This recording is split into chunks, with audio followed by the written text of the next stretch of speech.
Pertamina Papua inspirasi, untuk merealisasikan program BBM Satu Harga ini. Tahu tapi kontribusi, dengan melihat dengan main ya udah jadi bisa. profil, ikutan karena ya ini ayahnya yang dialog dari- spesial. Waktu itu Dengan Pertamina melihat Papua, dengan Nah, main ya ini.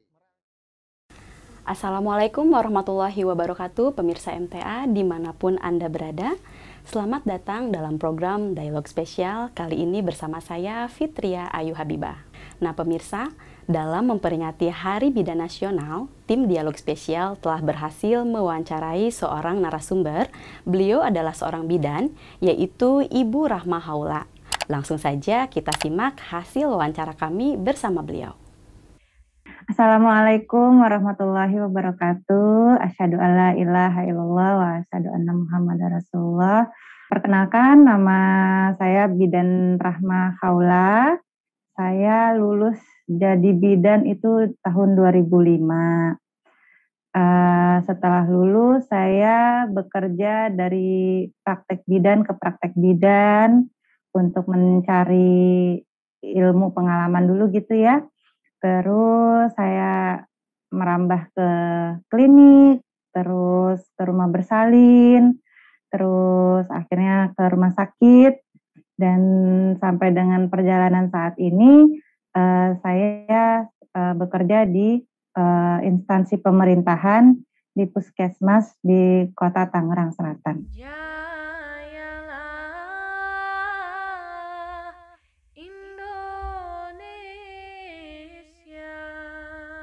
Oke, awal mulanya.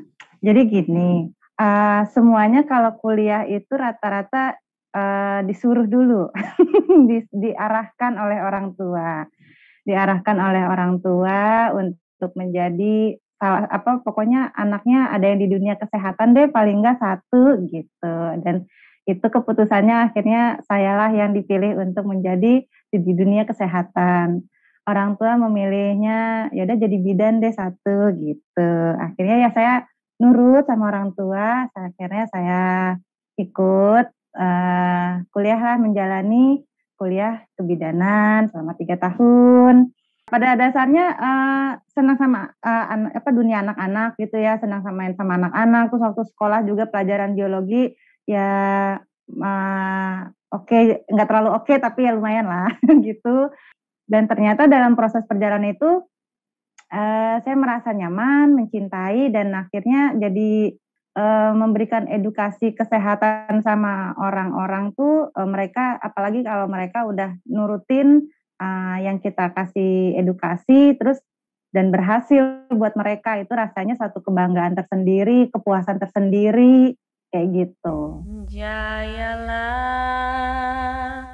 Indonesia. Dulu ikut aja, jadi arahan dari orang tua udah satu sekolah kebidanan ya gitu, uni diarahin untuk sekolah bidan, dan akhirnya aduh apa bisa apa enggak, awalnya takut darah gitu kan, tapi ternyata setelah mendalami ikut proses demi proses, semester demi semester, itu seru gitu, seru. Awalnya malah dulu waktu masih kuliah kebidanan itu kan ada target untuk menolong persalinan. Itu malah awalnya nolong lahiran itu malah keringat dingin kayak mau pingsan gitu, ngelihat darah, ngelihat ibu-ibu teriak-teriak segala macem, panik. Jadi kita belajar untuk mengontrol emosi kita di depan orang, tidak panik dalam kondisi yang mungkin ada persalinan yang kegawat daruratan, tapi kita mencoba untuk menenangkan pasien segala macam, tapi kita tetap harus bekerja untuk menyelamatkan ibu dan bayi seperti itu. Jadi hal itu tuh terasah jadinya seru gitu.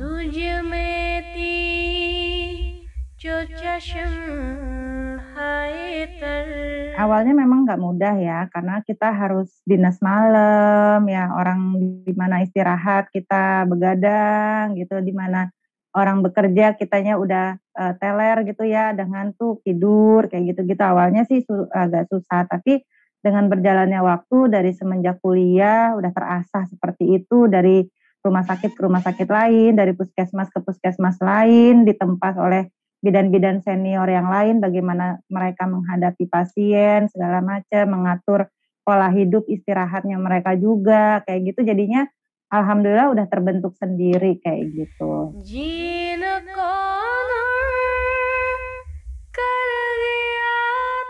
Awalnya itu semuanya belajar, proses kita mendengarkan para senior kita gimana sih cara menjelaskan ke warga, ke pasien, membuat mereka menjadi menuruti yang kita edukasi yang kita berikan, menjalani, terus kita pantau mereka segala macam itu memang perlu proses dan awalnya kita saya sendiri memperhatikan para senior untuk gimana sih cara bicara, bagaimana cara menyampaikan, meyakinkan, terus sehingga pasien itu mengikuti yang kita arahkan gitu segala macam.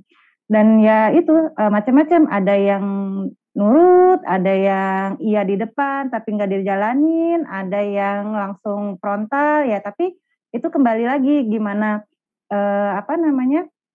edukasi yang kita berikan, cara bicara kita yang gimana meyakinkan dia untuk kepentingan dia sama keluarga, akhirnya mereka nurutin gitu.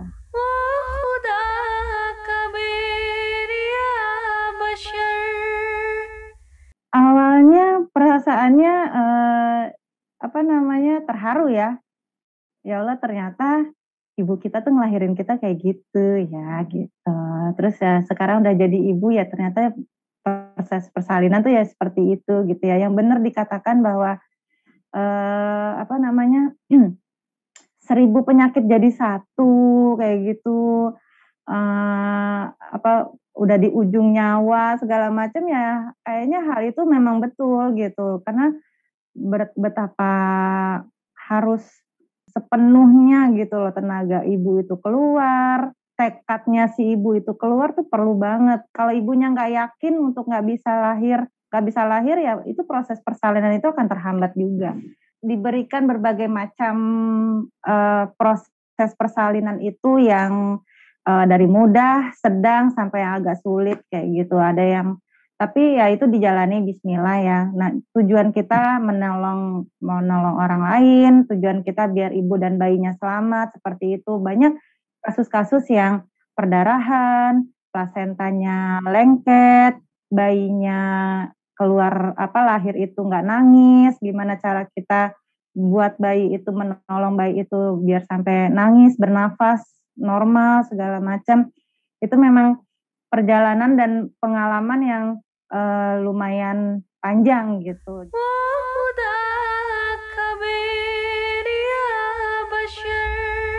Pernah nolong persalinan seorang ibu, dia bekerja di pasar. Tadinya saya nggak tahu dia kerja di pasar mana, perjualan apa.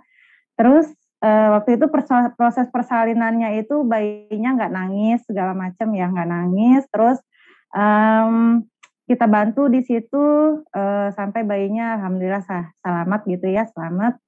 Dan berapa tahun kemudian ternyata pada saat saya ke pasar dia masih ngenalin saya pun lupa ya.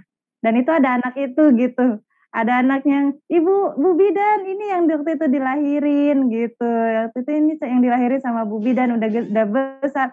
Aduh rasanya terharu ya gitu. Ya menyenangkan lah. Itu yang bikin membahagiakan. Nure Mustafata. Ada pengaruhnya. Karena kita untuk proses persalinan terutama ya proses pemeriksaan kehamilan pun kita saat ini perbedaannya harus menggunakan APD, alat pelindung diri, ya harus pakai hazmat, face shield, masker, segala macam yang mungkin itu kan menghambat gerak kita ya, touching kita kepada pasien, segala macam kayak gitu. Terus kalau lahiran sekarang harus ditutupin plastik dari separuh badan ibu ke atas itu harus ditutupin plastik kayak gitu. Jadi Karena kalau namanya dalam proses persalinan kan pasti ada hembusan nafas, droplet seperti itu kayak gitu. Memang pemeriksaan persalinan semuanya untuk ibu hamil harus dilakukan swab itu tetap. Nah untuk proteknya juga karena kan kita nggak tahu dia dapatnya di hari yang mana. Mungkin setelah pemeriksaan dia dapat kan kita nggak tahu ya. Hasilnya udah keluar negatif, tapi ternyata dalam proses perjalanan sampai dia persalinan, di situ dia kena kan kita nggak tahu. Jadi untuk melindungi diri kita juga sebagai tenaga kesehatan dan mungkin kita juga terpapar karena ketemu banyak orang, nggak mau nularin si ibu dan bayi juga, ya itu proteksi itu yang kita lakukan seperti pakai APD, masker, face shield, dan ibunya dihalangi oleh plastik gitu, itu kita lakukan ya sesuai protokol dari dinas gitu. Azim Indonesia. Pernah dan saat ini banyak ibu hamil yang terpapar. Sampai dia proses persalinan dia terpapar dan kasihannya tuh pada saat proses persalinan itu pada saat bayi lahir kan bayinya tidak terkontaminasi dan itu yang menghambat ibunya untuk langsung menyusui bayi. Sebenarnya sangat disayangkan ya, sangat sedih gitu. Bonding terhadap ibunya agak sedikit terhambat oleh karena pandemi ini, bayinya nggak bisa langsung disusui segala macam. Kalaupun harus disusuin, ibunya harus pakai masker, face shield, biar bayinya ini. Jadi ada pembatasan seperti itulah, nggak kayak dulu kita belum ada pandemi ya, semuanya bondingnya langsung gitu ya. Dibatasi sekali, cuman suaminya aja yang boleh mendampingi, hanya boleh satu dan nggak boleh ganti-ganti. Jadi kalau mau antar jemput makanan atau pakaian yang kurang, itu hanya dari pintu saja dari keluarganya, untuk di dalamnya suaminya menyambut dari pintu, habis itu udah mereka pisah sampai semuanya sampai berapa hari ke depan baru mereka pulang dengan isolasi di rumah. Jayalah Indonesia. Oke, kepada seluruh teman sejawat, para bidan seluruh Indonesia,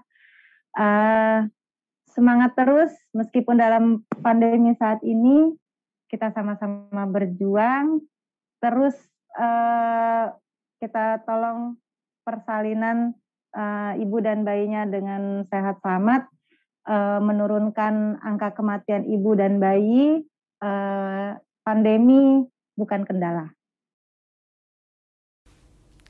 Begitulah tadi wawancara kami bersama Ibu Rahma Haula yang pada kesempatan kali ini untuk memperingati Hari Bidan Nasional. Semoga pemirsa MTA dapat mengambil hikmah dan manfaat dari hasil wawancara kami bersama beliau. Tetap jaga kesehatan dan tetap semangat untuk semua tenaga kesehatan dan selamat Hari Bidan Nasional. Saya beserta kru yang bertugas mohon pamit undur diri. Wassalamualaikum warahmatullahi wabarakatuh.